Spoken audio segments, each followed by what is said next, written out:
Givebutter fam, Givebutter fam. Welcome, y'all.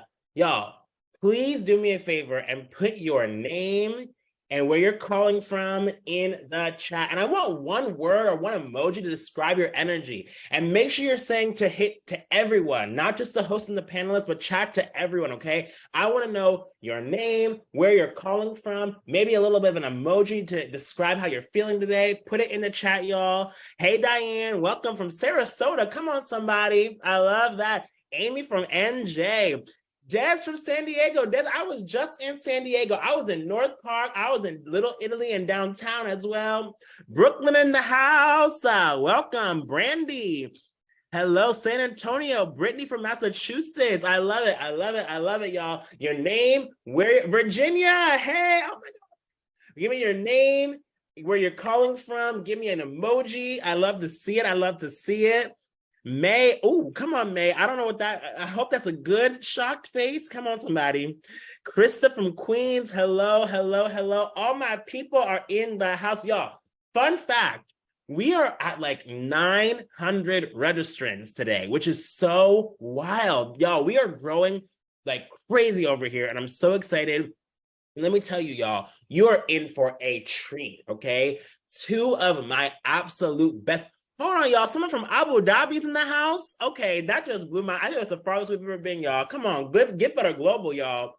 But two of my favorite humans are joining us today, and I cannot wait, y'all. You think you love these chats? Y'all ain't seen nothing yet, okay? Y'all got to get Becky and Jon. Once they're in your corner...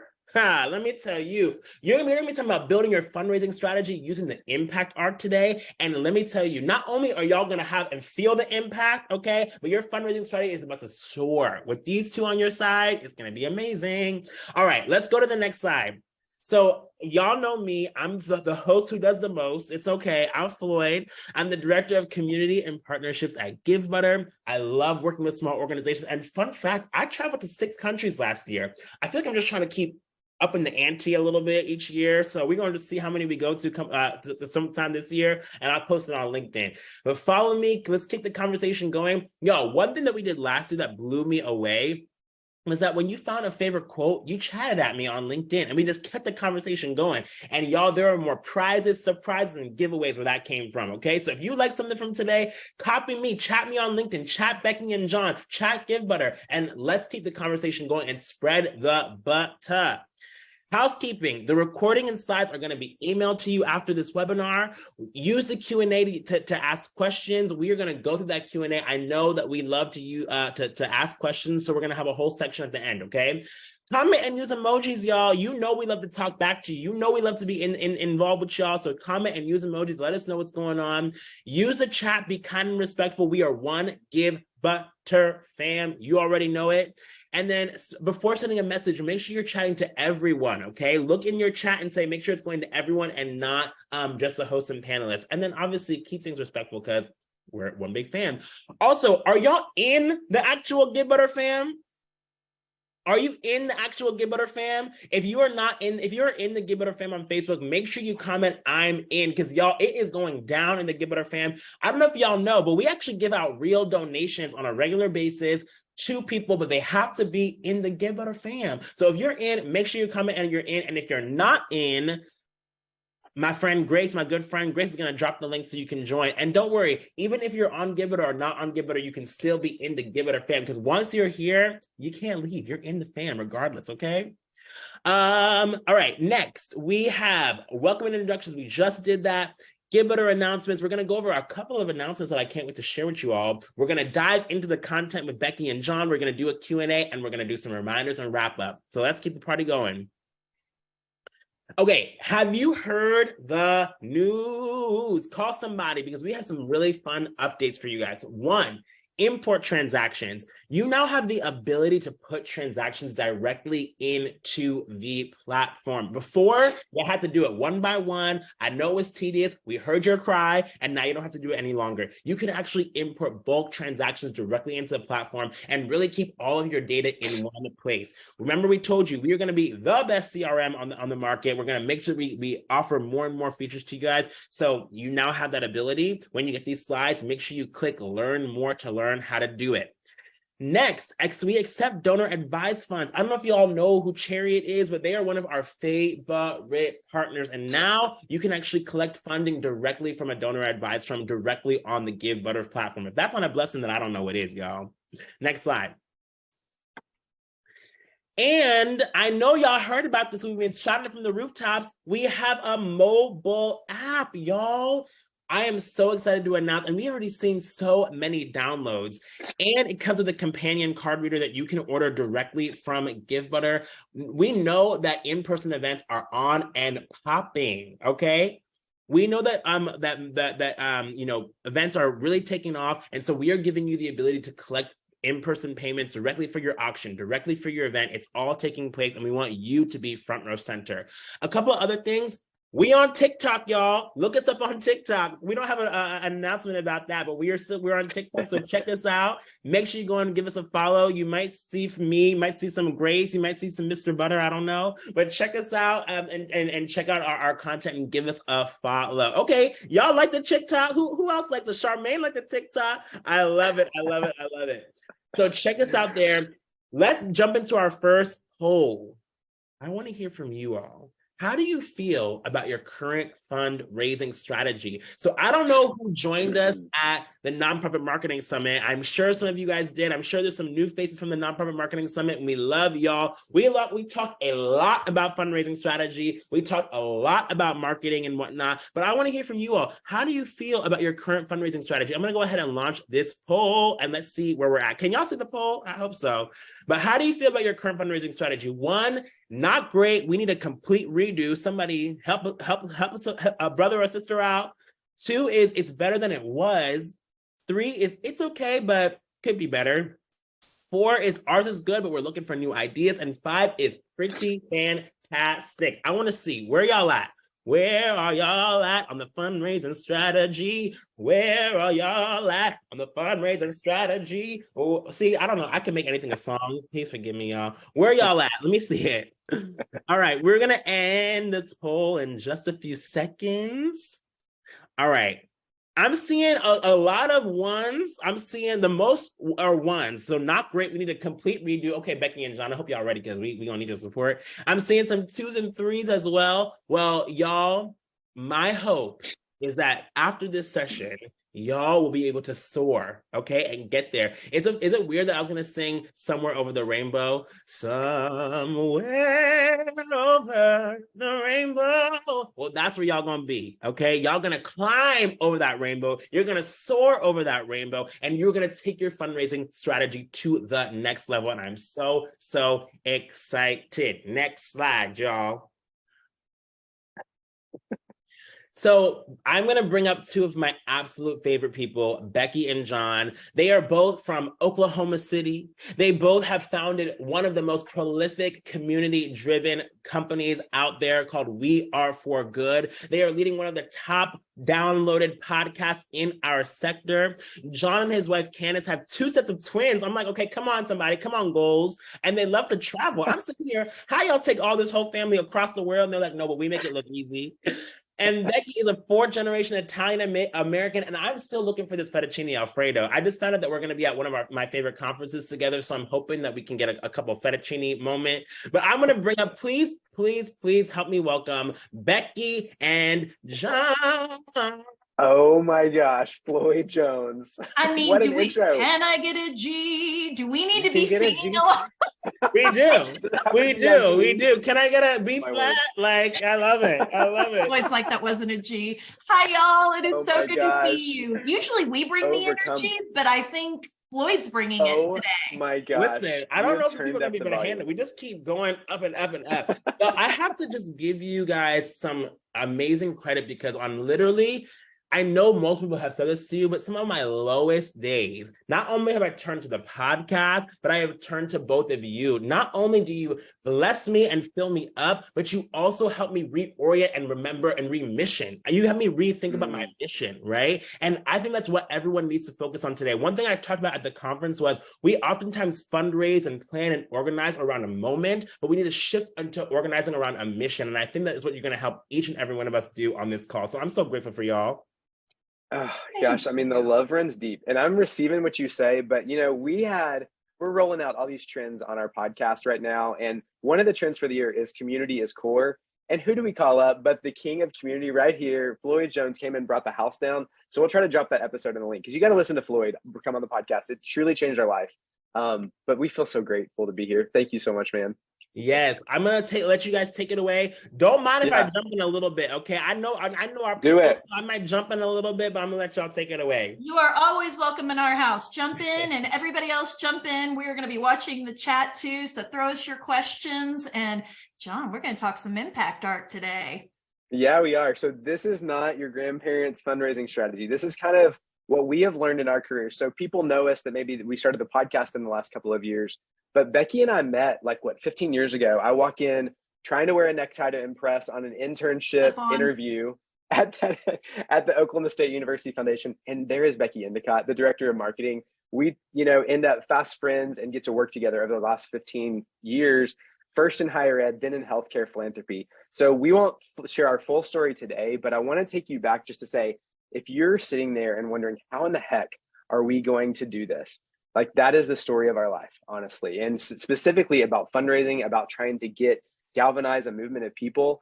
And let me take you back specifically to healthcare philanthropy days. We had a ton of success in higher ed. We were raising, not just our team, but the foundation as a whole was raising hundreds of millions of dollars. We were in the middle of $1 billion campaign, and we go to our healthcare philanthropy institution. We start our new jobs there. We kind of flip on the computers, and literally Garth Brooks is suing our hospital publicly over his public gift to the hospital. So imagine the PR at an crisis. Event. We'll tell you the real story someday. Google this. This really happened. That was our first 2 weeks on the job. Okay. And so we were starting from ground zero. And in Oklahoma, I mean, everybody knows everybody. So this was front page news. And we were looking at each other of where are we going to start? And the answer kept coming back to, if people internally don't understand why they would want to give, that needs to be fixed first before we can go out in the community. And so a little bit of our story today is taking you through us launching this employee giving campaign. It's one of the first projects we were handed when we started at our healthcare philanthropy organization.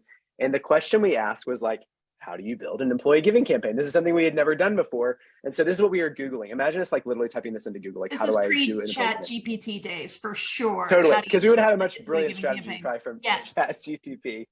So I feel we've got to talk about what we found, Becky. I mean, what did we find as we started to Google this and start to call people to figure this out? I mean, you can imagine what we saw. It was here's some kitschy themes. Here's some Casino Royale employee campaigns. Here's some Hawaiian themes. We saw people loading up carts with pledge cards and chocolate and carting them through the hospital. And I remember just looking at Jon and saying, is this what we do? And we really started to say, there's got to be a fundamental shift and how we can build something differently, because there was a disconnect there. There was nothing human. There was nothing personal. There was no story. No one could see themselves in that. And so really it was about, how do we take on those values of everyone matters? How do we make everyone, not just those C-suite executives at the very top, but how do we look at that donor pyramid? How do we flip it? And then I want to just kind of lift the 8th core value of our company, which we've kind of talked about, which is community is everything. And, I really appreciate that Floyd and the group put that poll out to sort of test the waters of where you're feeling right now. And the reality is you don't have to go it alone.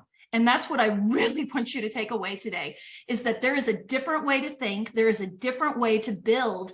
And when you build in tandem with community, things just become more powerful. So we got to talk about this case study of what we were up against, Jon. Yeah. So, I mean, Becky's kind of spoiling that is the values that we decided to thread in. And so that's how we rewired what could have just been a typical employee campaign. And so we started in a 10,000 person organization, 300 of those monkey gave emoji. a gift, okay? So it's kind of cringeworthy to think like so few people were involved philanthropically at the organization, but that was our starting line. Just a few years later, we saw it skyrocket to 3,000. And these are people that are giving out of their everyday paycheck. It's like our monthly giving program that was churning out $850,000 in recurring revenue for the organization. And this, was something that just happened as we kind of centered those core values. But certainly the questions that kind of popped up, and as we started to like talk about this at different industry events, I think people like quirk their eyebrow, which I can't do. So I have to like use my hand to try to quirk my eyebrow. No Dwayne But Johnson they're like, here. yeah, exactly. But it's like, is this just a lightning in a bottle moment? Like, is just this one-off thing that y'all did that's really cute? Like, I feel like we heard that a lot. And when we backed up, we realized that no, it wasn't that. But we didn't know at the time what made it different. We knew that we had taken some different steps. And as we kind of took a step back, here's where we landed, is that instead of just ending our conversation at Googling, how do you do an employee campaign, which would have had us pushing the chocolate carts and delivering the pledge forms like that, we did ask a bigger question. It became less about what the campaign is. And it's like, what could the campaign become? What could it actually try to ignite? And that's what our real goal was. So it wasn't how do you build an employee campaign? We ask a bigger, better question of how do we awaken a culture of philanthropy? When you start to center values that are beyond just these random tactics, because it's all easy to get stuck into the tactics, it fundamentally changes what's possible. And we saw that play through in the way that this campaign rolled out. And it's kind of changed everything we've done since that point too. What's up, Can I just Lloyd? jump in really quick? Sorry, when I come back on camera, I really want us to focus on that for just a second. You were asking, how do we build an employee giving campaign? But then you said, let's shift and reorient and ask a bigger question. How do we awaken a culture of philanthropy, right? A lot of us are thinking, well, how do we build a fundraising strategy that's going to help us raise $1 million, right? No. But maybe we're asking the wrong question. Yes, the goal is important, but I always say your goal can't be your God. It can be your guide, but it can't be the be all end all thing, right? Maybe you need to be asking, how do we create a culture where people are giving at their capacity? How do we create a culture where people are excited to give and fuel this mission forward? What are some of the things that people can do to actually start retraining and reorienting their thinking around these questions? Oh, such a good question.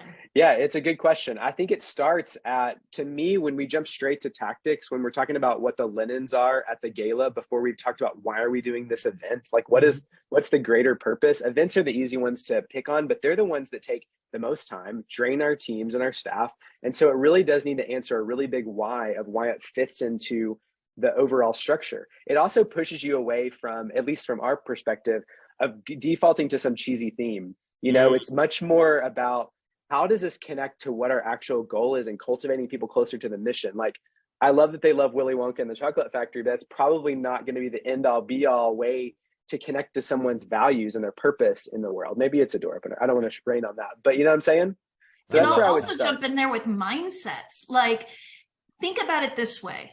The gala is not just a gala. The fundraising strategy is not just a fundraising strategy. And when you can back up the truck just a little bit and have a wider lens to say, maybe the gala is a conduit to the next event, to the campaign, to the way to opening a door, to cultivating a very specific group, you have a different lens on that. And that is exactly what we're going to unpack here with Impact Arc. So stay tuned. It's about to get good, y'all. I love that. Okay, let me stop talking. Thank you.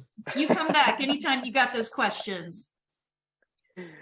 So we started to apply it to everything in life. I don't know if you want to give some examples, Becky, of how we did that with the gala and whatnot. Yeah. So basically, awakening that culture is really asking, what are we doing and why are we here for? We ended up applying this Impact Arc to our gala. We put it on our events. We applied it to a campaign. And heck, we literally built We Are for Good under this idea of, here's our donor pyramid. What would happen if we flipped it upside down? What if we spent all this time, and not all our time, but a significant chunk of time on the base, and asking them a different question? What's your passion? Tell us your story there. And so we parlayed that into a podcast. We're almost 400 episodes in. Jon has a crazy idea that they've got to drop 3 times a week. So we're charting content. But this is just about storytelling and how can we look at things through a different lens. So yeah, let's talk about the iceberg, Jon. The elephant in the room, the iceberg. So I'm seeing the chat blowing up. I love the mindset call out. Like I didn't catch who said that, but Brandy, yes, spot on. Because this is the lens that it gave us, So we've had these experiences, which were really informed from our days in development.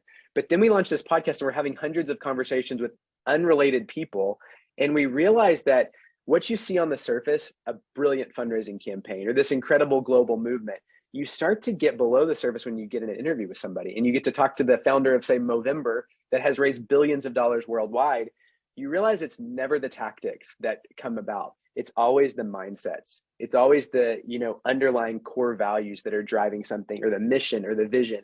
Any of these things that are below the surface are the most important parts to whenever you're building your strategy. And so I feel like we're doing ultimate tone setting to get to like, what is this impact arc? But I think this is important because anytime that you're given something, I think you really got to think, or if you see something, you want to really examine like, why is it fundamentally different? Why is Floyd's energy so different?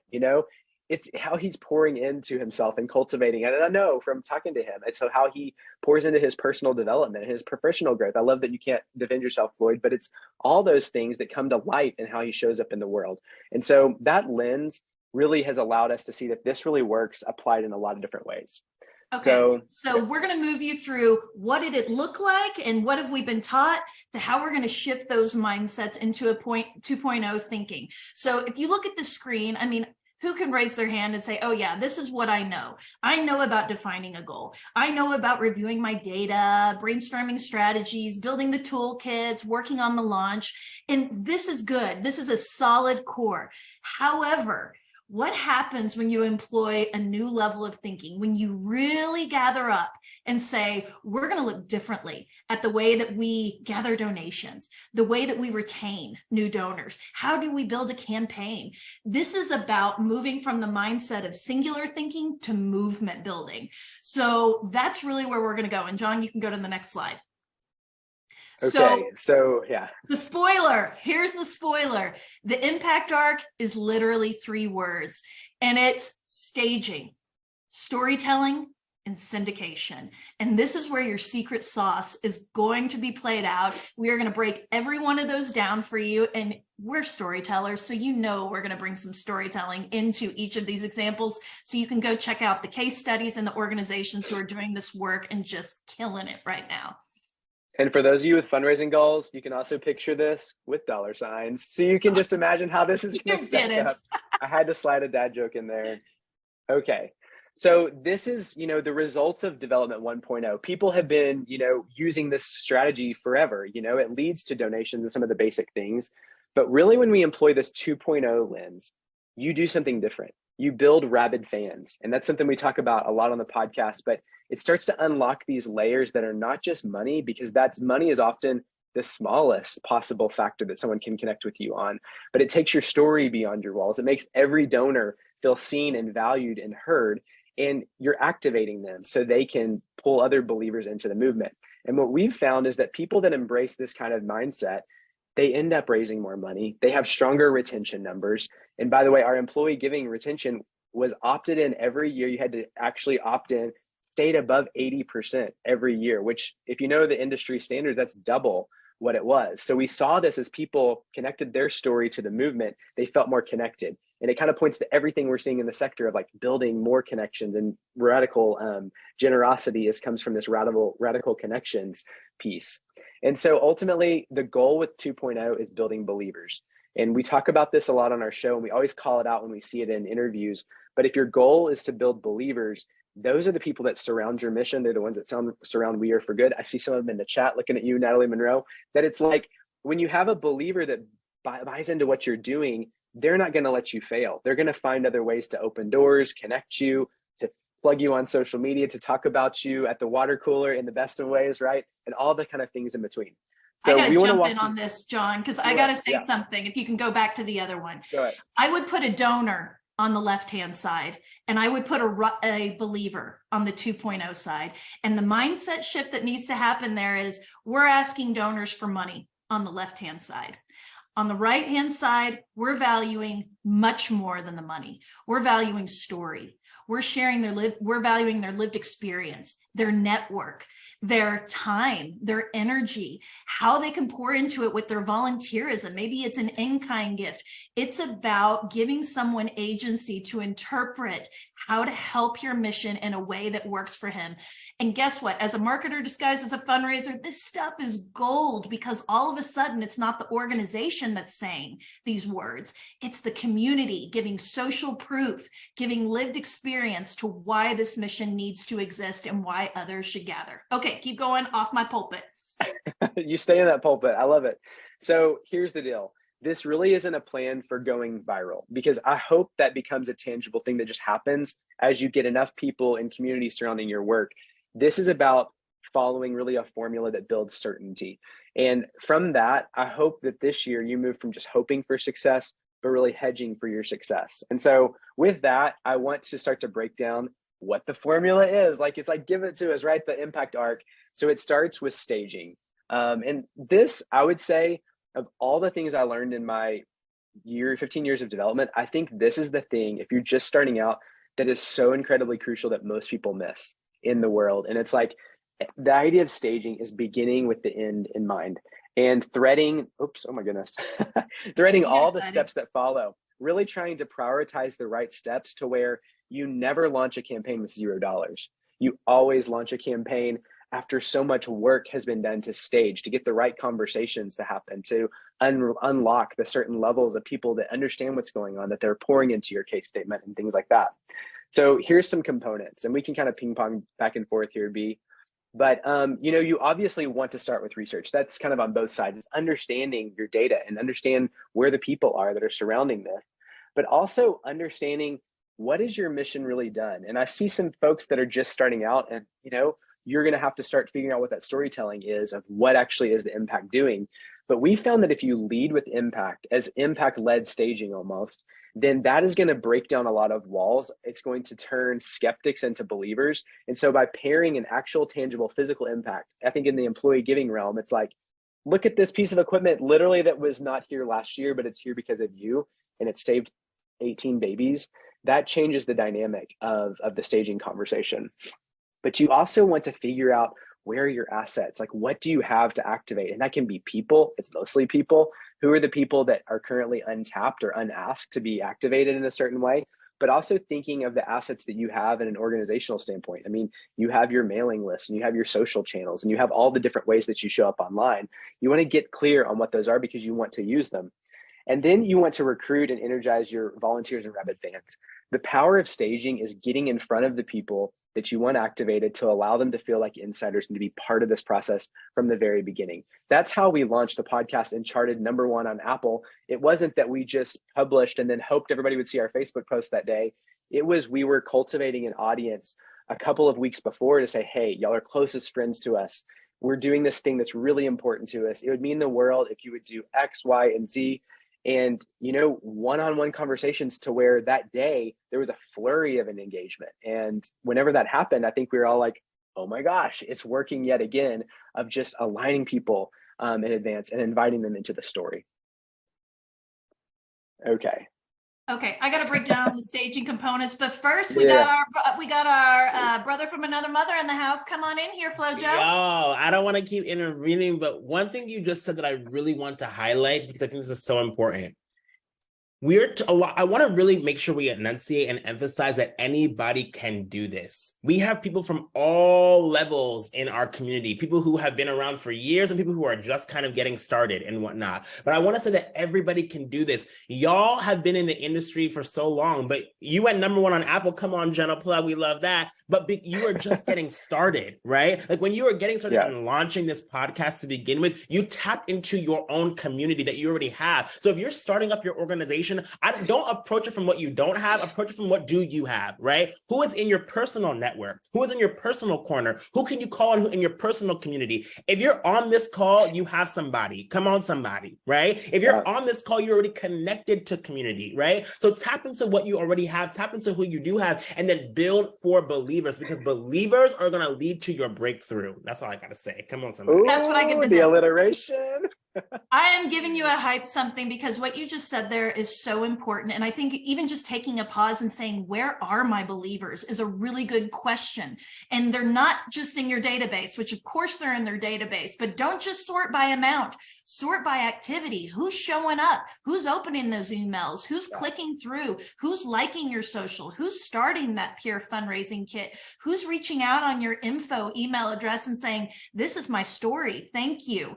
I just think there's so much to this that is bigger than what we can imagine. And I love that you gave a shout out even to the new professional, because I want to look you in the eye and say, you can do this. If you are a human being with empathy, with care for the world, you can do this, because staging is warming.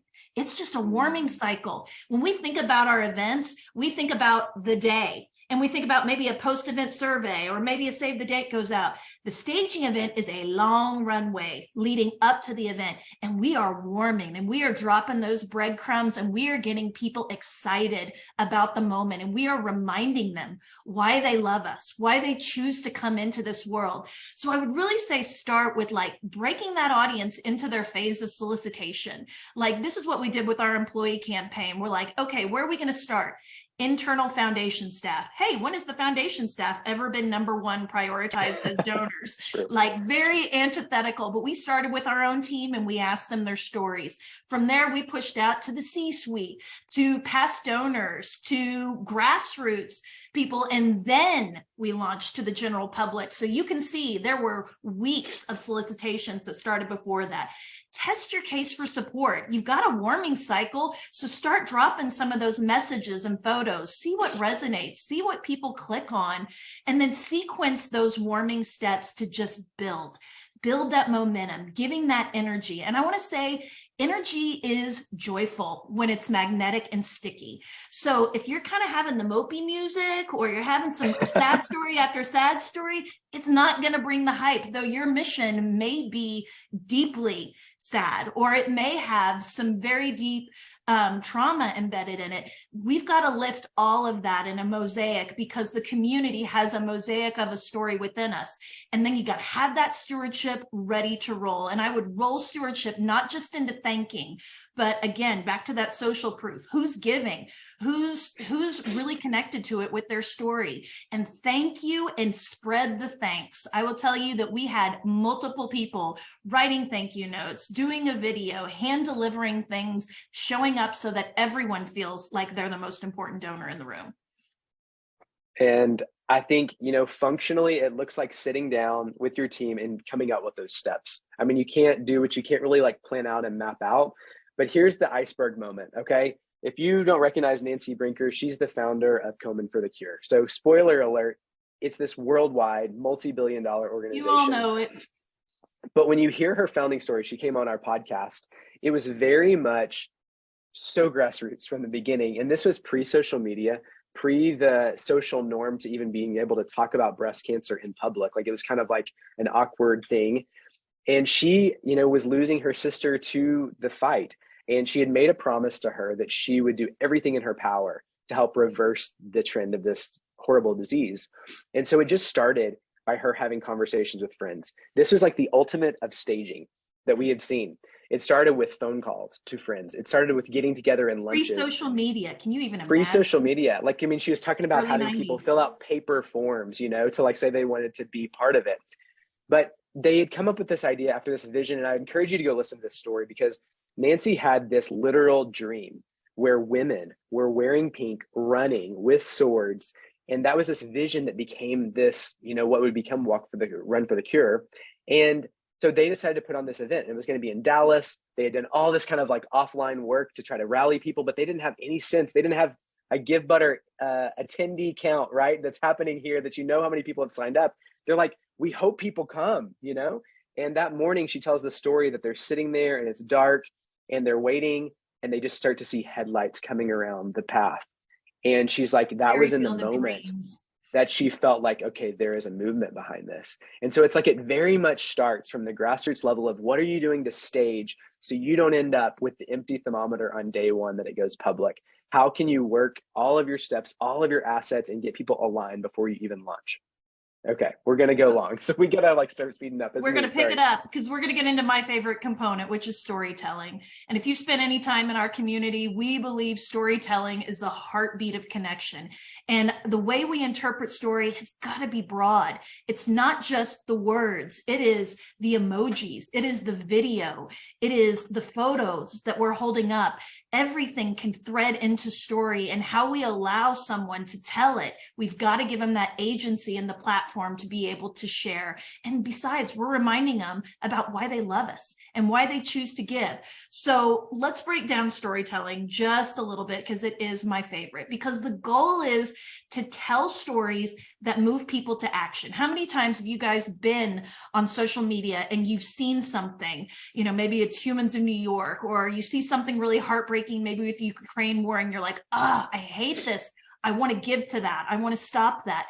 That is the level of storytelling that we're talking about. And it's scroll stopping stories. So we're going to be bringing the dignity back to our mission and our people by using their voices, using their words. So this is really what we think the keys are to nailing storytelling. Ethical storytelling is got to be the absolute baseline. And I feel like this is really a burgeoning trend that's coming for the sector. Thank you, I just saw this somewhere. Marie, was it Marie? No, somebody just said, we've got that ethical storytelling. It was Brandy. We've got to dignify the sharer by making sure that they're comfortable with what they're sharing, how they're represented, the words that we choose, because the internet is forever. And so we have to dignify that share. We got to activate that passion of the base. They're there because they love us. Give them the tools, ask the questions. You would be amazed what could come in by just saying, share your mission story. I'm saying mission and putting your name in here. And then you take that content, we're going to get into syndication, and you share, share, share, and repeat.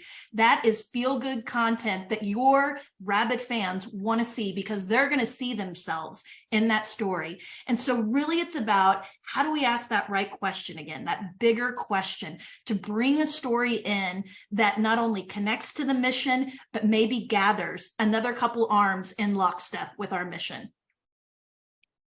And we talk about this a lot. And so we'll link up this podcast episode. It's 220 with Becky Straw over at the Adventure Project. So if you're looking for kind of like a North Star of like how to do this really well, when you invite people into the story in an authentic and dignified and ethical way, it engenders a different level of support. And, you know, Becky shared the story on the podcast of that, you know, this big media crew was coming into town to like tell the story. I believe it was in Haiti, right, Becky? Haiti. And when they got there, you know, Becky's intent was to film this woman in their community that had actually gotten a house, and that she had a door on the front of her house that she was so proud of, you know. And the media crew was like, this is not the story we want to tell. And we want to go to like these tent She's cities. not We want poor to talk enough, about, is what they said. yeah, exactly. And so that happened. And instead of just, you know, feeling defeated and like feeling like she lost this incredible media exposure that could have like helped tell this different story that the Adventure Project is having, she took to her believers. And she wrote a blog post that night and said, this is the story that you're not going to see on the headline news, but this is the real story of what's happening in our mission. And that night she posted the blog, and her believers shared it. They rallied around it. And by morning, they had already raised $25,000. They had activated some corporate partners to get involved. And it's like, this is how it looks in action when you're fighting to tell the right story to your active base that's been warmed. Okay, we got to talk about syndication, and I need a Kleenex. I'm sorry. Allergies are getting John. There's Bradford pear season in Oklahoma, y'all. It's bad. Okay. We have staged, we have story told. It is time to syndicate. When I think of syndication, I'm thinking of Friends, Full like House playing over in Turkey. Yeah. Yes. And so we're going to take that concept and we're going to take our content and put it on fire, because you've staged your campaign well, you've added that storytelling, and now it's time to take that voice of the community and break it into little pieces. So let's talk about what syndication is. It is taking one really strong piece of content, and I'm going to give you a couple examples here. It could be your impact report. It could be the gala script that your ED used. It could be a speech that somebody gave at your board meeting. But it is taking a strong piece of content and turning it into tiny little bursts of content.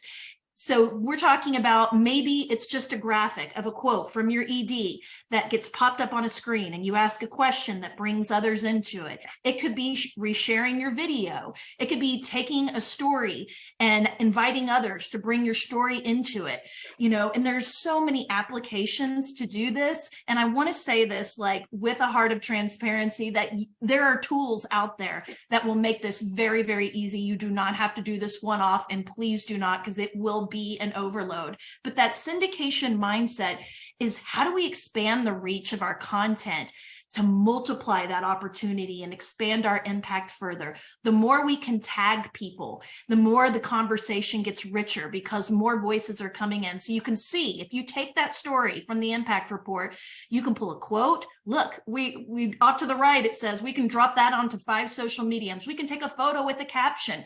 But I mean, we blew this up, Jon, in our own community. And I want you to talk about some of that. Yeah.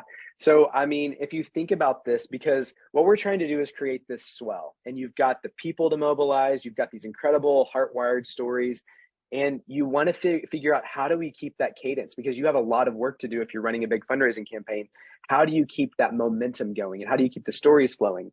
And so here's kind of like breaking it down. And I'll use the example of how we do it with the podcast. But again, this can be applied to whatever assets that you have for your organization. Maybe it is that really great gala script, or maybe it's a magazine that y'all put together once a year, a newsletter, or whatever it may be.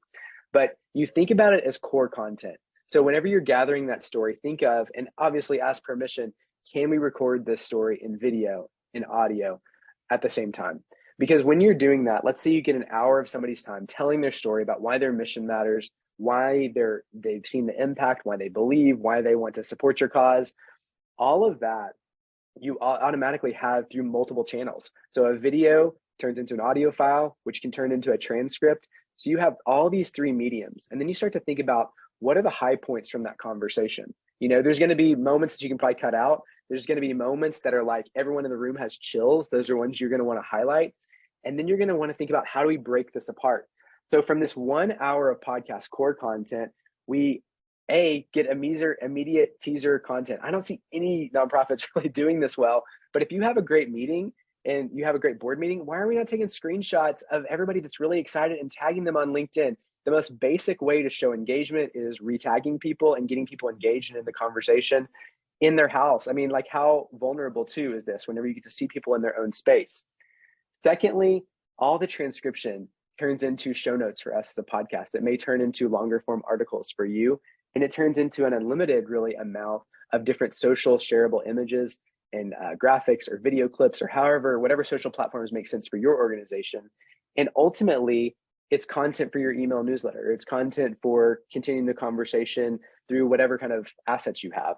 So in 1 hour, we've created maybe 20 possible touch points.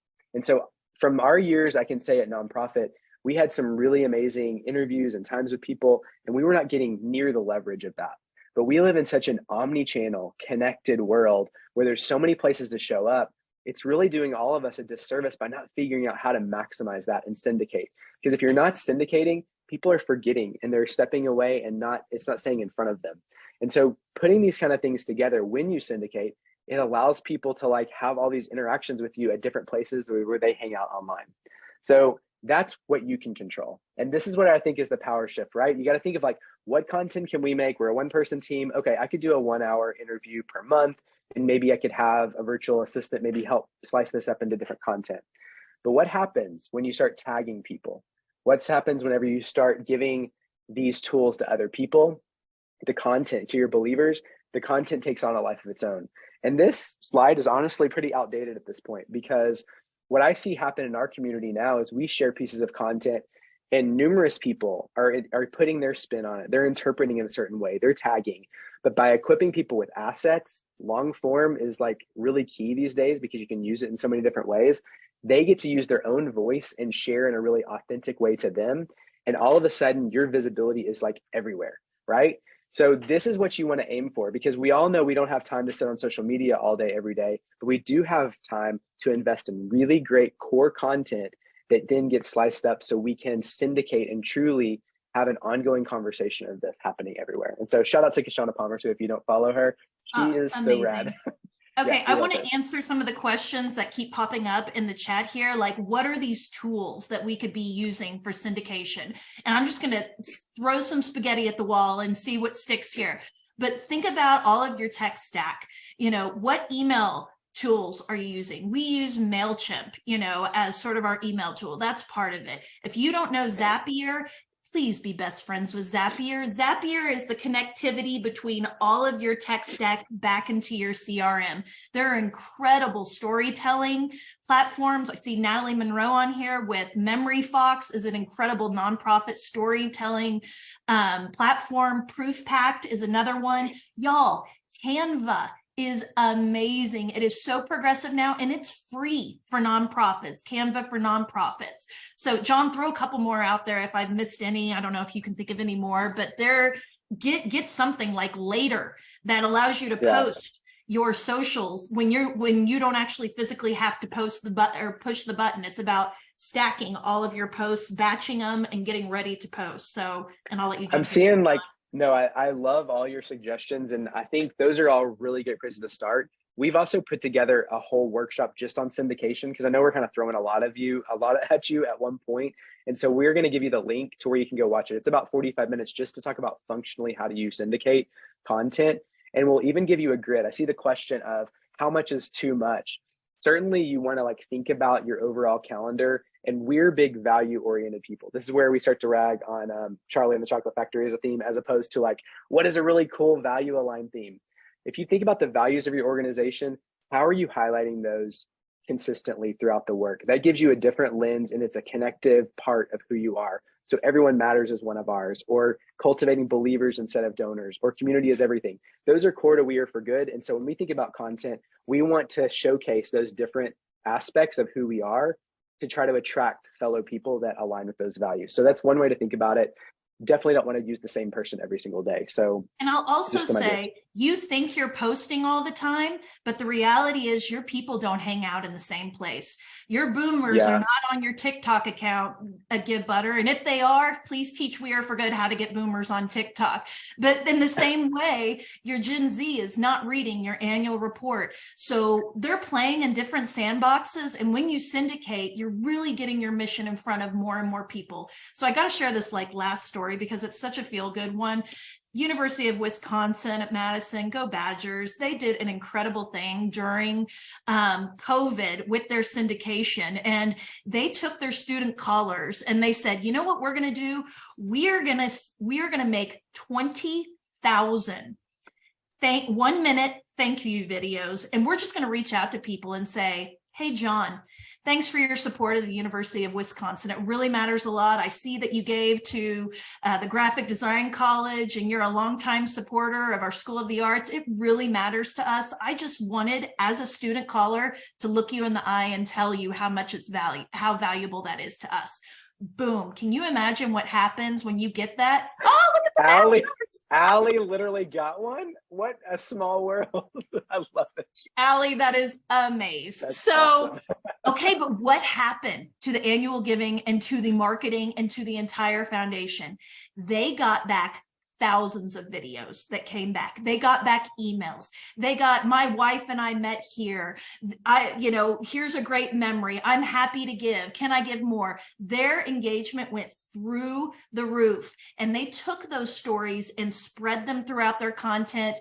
Guess who is killing the annual giving, engagement, and stewardship game? University of Wisconsin. And guess what? Like we said before in that 2.0 model, those dollars came with it. You can't just focus right on the dollars. Oh my gosh, you got another one? No, I'm saying it was more than 1 million. Amy shared that it was more than 1 million. They were over their last year revenue from that team. Incredible. So pretty cool. Absolutely. Okay. So again, we have shared so much, and I just dropped the link in the chat if you just want to like a direct link, but here is that link to more syndication workshop. So here's the deal. If you employ this method, it really is leading to something completely different. And it really is scale. And I know the word scale is kind of buzzy and all of that, but I think what we found is that it creates a sustainability pipeline, because you're no longer so focused on the one. You're focused on cultivating a bunch of people at scale, where there's a lot of different storytelling. There's so much more inclusivity in how you tell your stories. and you allow and invite and encourage everybody to be part of your story. And what that does over the long haul, when you show up, it really does make a more vibrant tapestry. And so I think, as you think about your plan, you probably came looking for the fundraising plan, and we're like giving you a little bit of philosophy today. But if you go back to asking a bigger question of what you're trying to do, it's going to orient you into the right next steps, into the right way to kind of build the values here. And I'll pull that link up one more time. I just see that. Sorry about that. I'm a fast clicker. You guys, here's the thing. You've got this. I know this is coming at you fast and hard. Check out that link. Go and dive into it at your own pace. But here's the thing. I'm seeing a lot of people that are like, I'm a one-person shop. How can I get to all of this? And I'm going to tell you, eat that elephant one bite at a time. Because when you start moving into these mindsets, that it's less about, I need to answer email right now. Now I need to work on the event project. It's more about, how am I going to serve my donors? How am I going to reach out and connect one-on-one? Well, I already have assets here. I've warmed them. I've told them. And now I'm going to take that information. I can assure you that wheel will be spinning. So we are so excited. Thanks for coming to talk to Impact Arc with us. And Floyd, what you got for us next?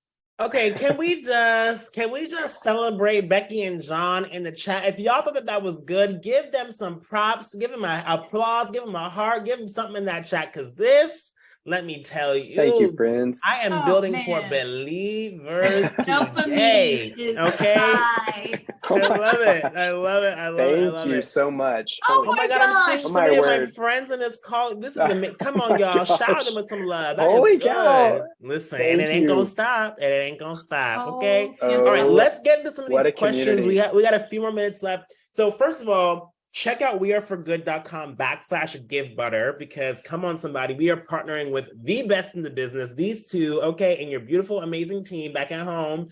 But we have so much good freebies, so much good content, and so many other things that we want to share with you also. weareforgood.com/Givebutter. Next, let's get into some of these questions. We have a couple of them that I think we have a few that I want to get into. So a basic one is, what would you describe as a rabid fan? How would you define that? Ooh, I love it. I love that question. Okay, there's I'm going to give an example, because this person is sitting in the audience right now. This is a We Are For Good rabid fan. There's an individual here from Kansas State University Foundation, Ryan Steele. Hi, Ryan, I'm talking to you. And Ryan was, I think, 25 when he found We Are For Good. And we saw him because he pinged into our DMs. Whoa, is that a rabid fan? People sharing story, crowdfunding, people who are liking, sharing. Again, I went through some of these. People who are giving consistently over and over. That loyal donor. If a Gen Zer comes in and makes a gift to your organization, becomes a monthly donor, that could be a very rabid fan. But this is someone who shows up with more than just their gift. They're really engaging with you. Ryan Steele, back to this story. Ryan Steele, who is such an amazing human. Please go find him on LinkedIn and follow his thought leadership. He is the head of the Association of Donor Relations Professionals conference last year. And he says, I want to be the change. I want to invoke the change I want to see in the world. We want to disrupt this conference. Let's have Becky and Jon. This sounds self-aggrandizing, which I didn't mean for it to. No, we love it. He said, let's bring Becky and Jon on and talk about values, talk about syndication. And the reality is, Ryan is a rabid fan because he used the power that he had in the way that he could to further something that he believed in. Could Ryan give We Are For Good $1 million investment? No, he could not. But Ryan had community. Ryan had network. He had a stage. He had a microphone, and he found a way to share it. And for us, that is a We Are For Good rabid fan. I think about in that employee campaign, Jon, we had someone that came up to us that we didn't even know, who was an employee who worked in our respiratory therapy, that said, I believe so deeply in pediatrics, I will handwrite every thank you card for that goes to pediatrics, which was over 300 thank you cards. We had somebody who painted, the logos to our employee giving campaign, the rabid fans who wear their shirts. These are people who show up. They want to rep your merch. They want to rep your mission. They want to rep and tell their story and how it connects to you. Can I just jump in really And- quick? Because I want to highlight something really quick. What you just said, Becky, is so essential here because she said a rabid fan to us. A rabid fan to us. And I want you to I really want to highlight that because everyone's definition is going to be a little bit different. But the key thing here is that you have to define that, right? A lot of us are just looking at the dollar amount, right? We just talked about that before. And if I always say, if growth is all you want, growth is all you're going to get. Period. You might get another thing, but at what cost and at what expense? You know what I'm saying? You have to define, what does that look like? I like to say a rabid friend. Come on, somebody. Because you know Ryan's name. You can call Ryan out. We can call Virginia out. We can call Cynthia out. We can call Natalie. These are our people that we know. You know what I'm saying? So I would say you have to really be us. It's essential to be able to define what that looks like for your organization, right? Yeah. And I think y'all do this really well at Givebutter too. I mean, like, who else is like, hey, I want stickers? You know, it's like making it easy to rep you is like part of it too, because people want to be part of something as a community. It's part of their identity. We talk about the power of identity a lot on the show, because if you can invite yourself that way into a mission, like, it's a different level if people see it as part of their extension of their identity. So love that. And I see so many Rabbit fans, like, it's making my. I know. I'm like trying to hold it together. Melina asks, great stuff. In your opinions, how much repetition of content is beneficial and how much is too much?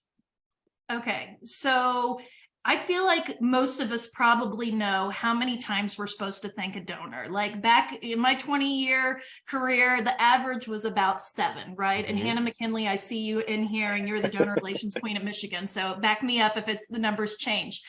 But that really needs to be, I think, sort of the base. I don't know that I would say 7, but I would say don't think about repetition as much as I would think about where to spread it and how to spread it. You can say the same thing 3 different times in 3 different ways, through a graphic, through a quote, through someone sharing their story, but someone doesn't start to understand that they've seen it 3 times. They just get reinforced that, oh, this is what the mission is doing, or this program helped this person in this way. Oh, here's a quote from that program. Oh, here's a graphic of somebody actually doing the work in the program.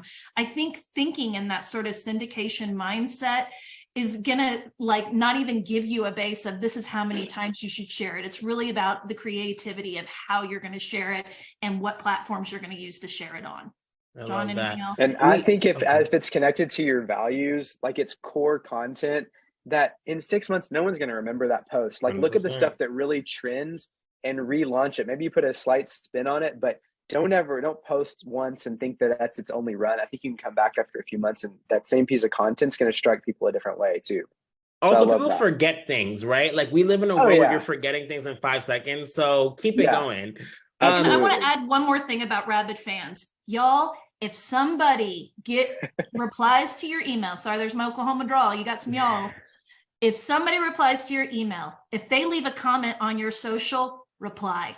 Reply and be a human. I mean, even if it's just a heart emoji or a thumbs up. Hey, Floyd, thanks for that support. We love that you're a part of our mission. Couldn't do it without you. Then you start to build some relationship equity. We think so much in nonprofit about cultivation being the coffee and then the lunch, and then we send the email. That social engagement is gonna be the 2.0 of how people feel seen. And guess what? It takes 5 seconds to write that versus an hour to sit one-on-one with my donor. 100%. Some things that I do is I actually just block out time in my calendar. I'm like, for the next hour, I'm just going to respond. You know what I mean? I'm going to respond to people. I'm going to get them going back just because it's important. You know what I'm saying? Like, don't leave somebody on red, y'all, because then they're going to be like, okay, well, this person doesn't care about me. Let me just take a little break. So I love it. I love it. Can we give one more round of applause for Becky and Jon? Thank you so much, y'all. I'm so grateful for you. I love you both. You guys are everything to me and everything to our community. So thank you. Thank you. Dearly. Much and love, Des, we didn't get to your question, but go to our playlist